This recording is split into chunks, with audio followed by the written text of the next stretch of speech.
Bom, claro, a notícia do dia, o mundo político e também jurídico analisando, o procurador Rodrigo Janot denunciou o presidente Michel Temer ao Supremo Tribunal Federal por corrupção passiva.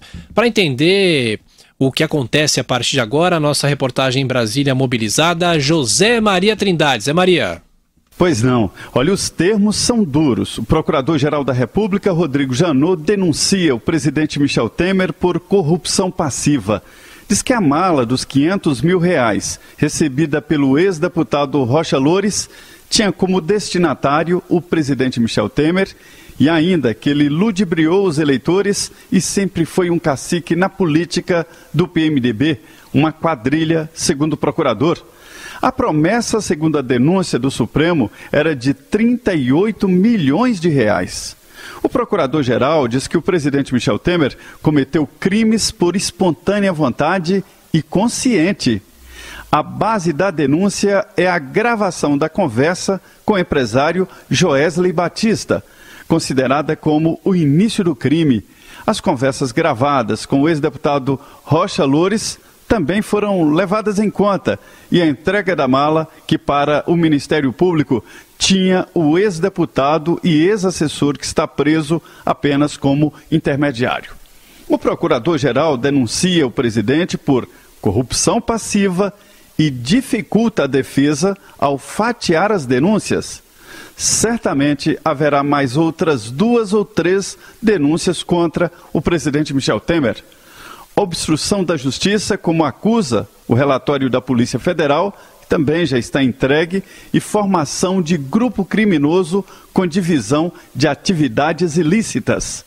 O procurador-geral Rodrigo Janot pediu também ao Supremo a perda do cargo de presidente da República e o que pode acontecer no final do julgamento.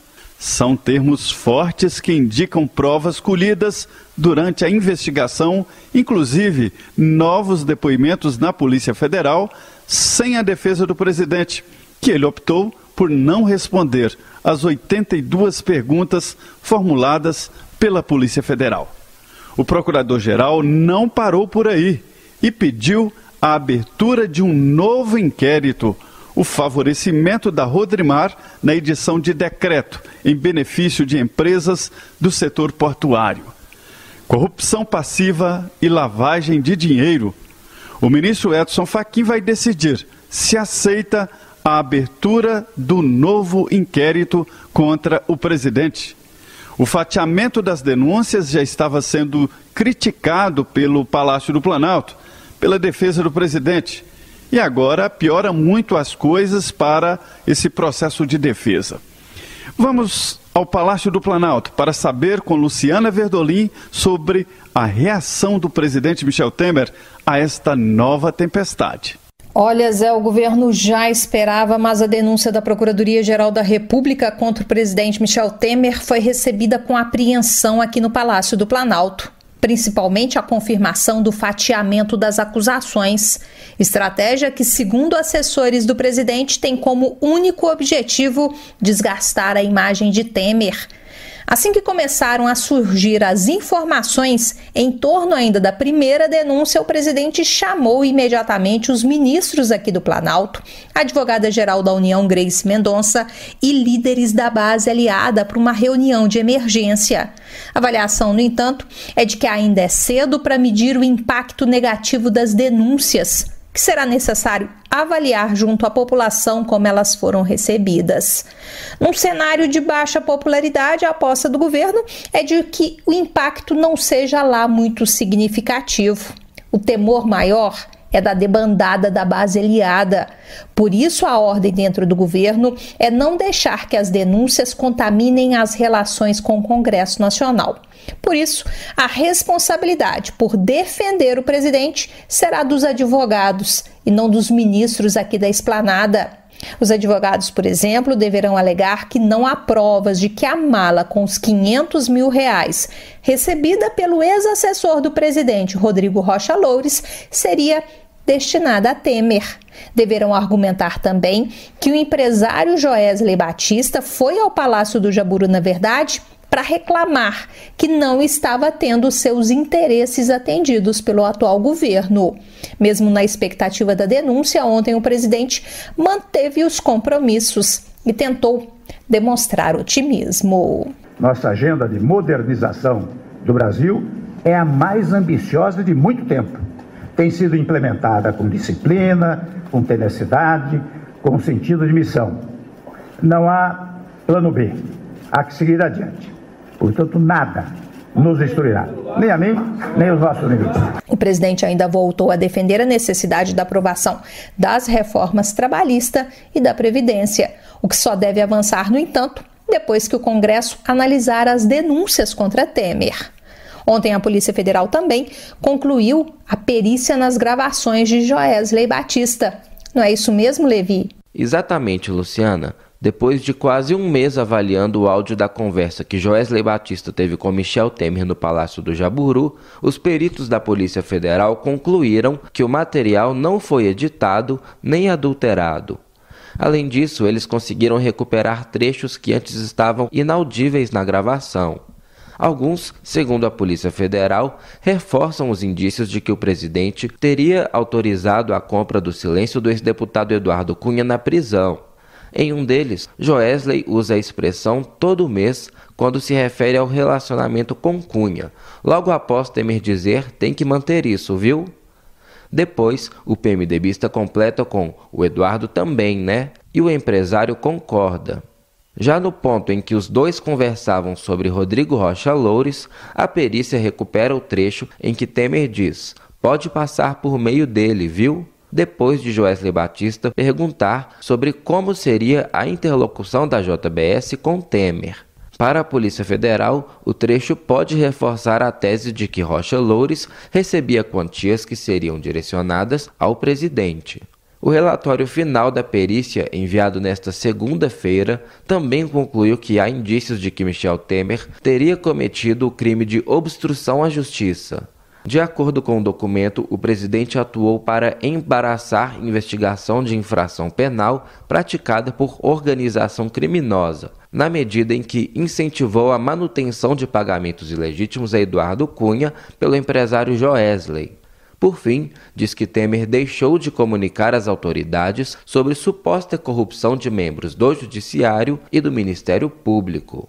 Agora, a discussão da abertura do processo na Câmara com Arthur Scott. É isso mesmo, Levi. Antes que o STF decida se o presidente vira réu ou não, a Câmara terá que autorizar a continuidade do processo. É o que estabelece a Constituição.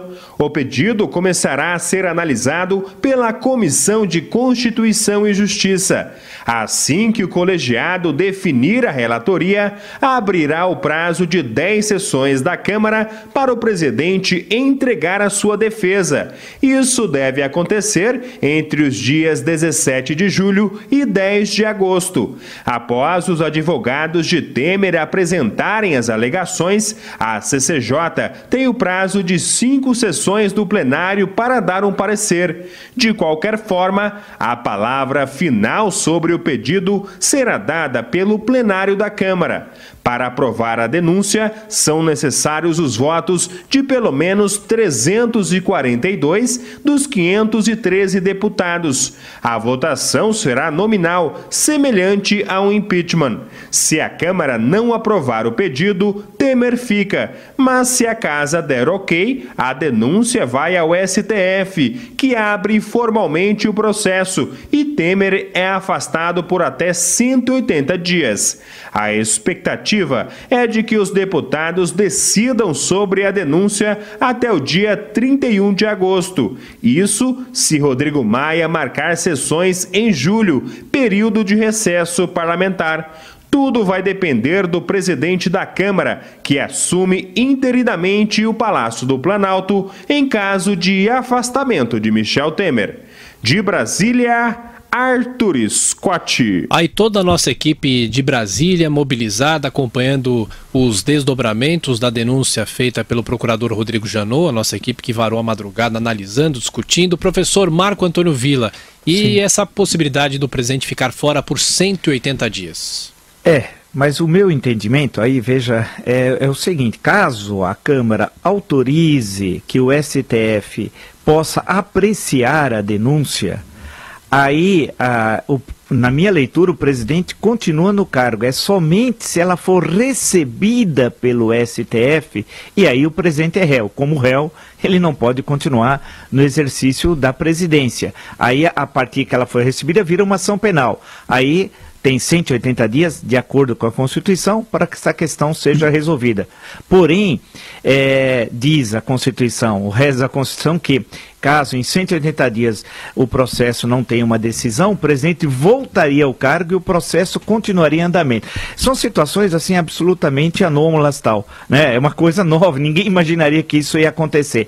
Vamos ver agora qual vai ser o procedimento. Agora, quando você lê a denúncia apresentada aí pela PGR, são 64 páginas, tal, realmente é impactante. É uma denúncia duríssima contra o presidente e inclui outras denúncias que devem aparecer, insinuações, como, por exemplo, a questão dos portos, o decreto dos portos. Em suma, a situação do presidente ela é cada dia pior. E, para concluir, vale destacar que o uso da gravação, e hoje está comprovado que não houve edição, eu fico pensando, e Ricardo Molina, que em 24 horas, né, apresentou aquele laudo, em 24 horas, a Polícia Federal, com vários especialistas, ficou um mês, e comprovou que não houve qualquer tipo de montagem.